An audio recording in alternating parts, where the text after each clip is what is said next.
صبح سنه 1 ایول نزد مؤسسه تحصیلات میانه عمومی رقم 5 به نام 20 سالگی استقلالیت سیر آدم بود. بیشتر جمع آمدگان ختم کردگان مؤسسه های تحصیلات میانه عمومی ولایت بودند. آنها اول امتحان خود را در این مکتب برای داخل شدن به مؤسسه های عالی کشور می‌سپارند. همه جمع آمدگان با نقاب های طبی تامین بوده برای وارد شدن به امتحان سپاری تیاری می‌دیدند. سر اول آنها از نظارت گذشته بعدا وارد صنفخانه های امتحان سپاری می‌گردند. بیروبیا تیمیرو و رهبر مرکز امتحان 0203 شهر خوجند گفت که امروز برای سپردن امتحان 350 نفر داوطلب از قید گذشتند. امتحان داخل شوی با مؤسسه عالی کشور از ساعت 9 آغاز گردید.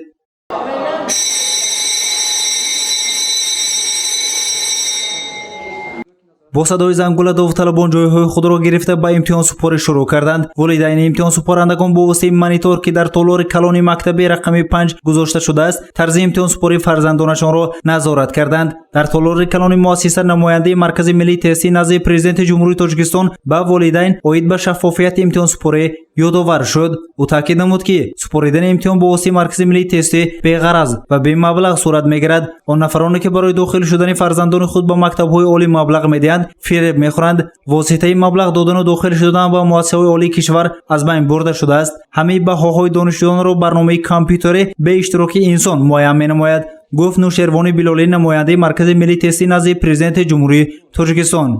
که در یک دقیقه زیاده از 90 داوطلب نتیجه کارش و امتحانش را تفتیش می‌کنند.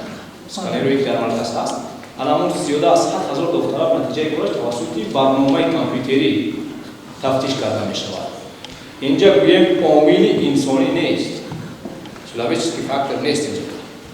همه تکنولوژی توسط برنامه کامپیوتری کار می‌شود. بیروبیا تیمیرو و رهبر مرکز امتحان سپاری 0203 گفت که امروز ختم کرده های مؤسسه های تحصیلات میانه عمومی طبق کلاستر یکم طبیعی تکنیکی از 4 سوبتست امتحان می‌سپارند و افزود که سالهای قبلی داوطلبان 2 مراتب امتحان قسم A و قسم B می‌سپاریدند، اما سال روان در طرح امتحانات مرکزان ایده شده داخل شوی تغییرات وارد کرده شده است.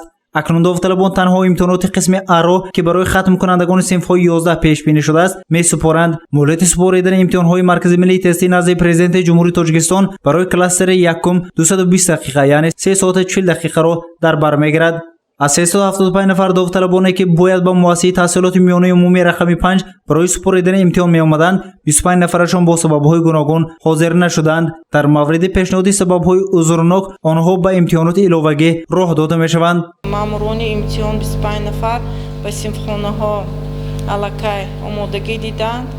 همچنین 8 نفر داوطلبان بنابر در 4 آشیانه مؤسسه برگزار شدن امتحان‌ها در منطقه‌ای که به آنها وابسته شده است برای نظارت روند امتحان و ماموران کلان وظیفه‌دار کرده شدند. بهره سالمی داوطلبان و کارمندان موقتی و نمایندگان مرکز ملی تحصیل از سنه 29 ایون در مؤسسه هایی که امتحانات داخل شوی گذرانده می شود کارهای تازگی گذرانده شده است، گفت نوشیروانی بلالی نماینده مرکز ملی تحصیل نزد پرزیدنت جمهوری تاجیکستان. البته چگونه شما از روند امتحان مشاهده کردین برای هر یک داوطلب با مقصد تامین امنیت سلامتی و اینچنین با مقصد پیشگیری از پنه‌شوی بیماری کووید 19 ریویای فاصله مقرر شده زیاده از 1 متر برآمده شده است و اینچنین داوطلبانی که مثلا به طور تصادفی یا اینکه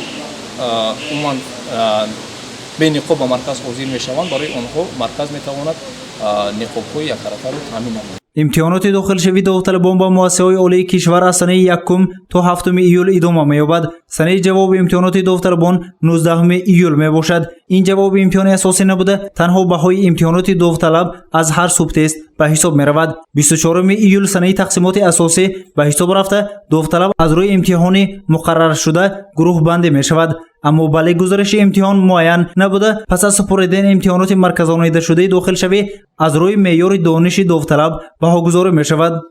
بله گزارش این بعد جنبست امتحان ها مقرر می شود و این خودی هر یک داوطلب گویم این خودی داوطلبان معین میکنند. بله گزارش پیشکی معین نیست چون که معین کردن این بله گزارش در اساس سویه دانش داوطلبانی که همساله امتحان میسپارند. مثلا طلبات برای گروه اختصاصی مثلا پنجم در مؤسسه مقرر شده مثلا اگر 1000 نفر باشد дар он гурӯҳи ихтисос мумкин зиёда аз 10,000 довталаб муҷассис будааст. барои ҳамин анамон 1000 довталабе ки гӯем балли баландтаре нагирифтанд, ҳанамун довталаби ҳазорум нафар муайянкунанда муқарраркунандаи балли гузариши анамун гурӯҳи ихтисосот ҳисоб меравад.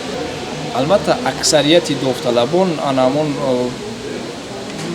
интихоб кардаанд масалан соҳаи тибро донишгоҳҳои тиббӣ ва коллеҷи омӯзишгоҳҳои тиббиро интихоб карданд ки албатта ин гӯем асосан сабаби зиёд будани шумораи довталабон асосан ҳамин гурӯҳи ихтисосот вобаста. ҳоло дар вилояти Суғ 24000 нафар довталаб ба муассисаҳои таълимии таҳсилоти миёна ва олии касбии ҷумҳурӣ ҳуҷҷат супориданд. Аз ин миқдор 21000 нафар хатмкунандагони муассисаҳои таълимӣ ба ҳисоб мераванд. гузориши Саид Мухтор Саиданвар барои барномаи иттилоотӣ Хабар.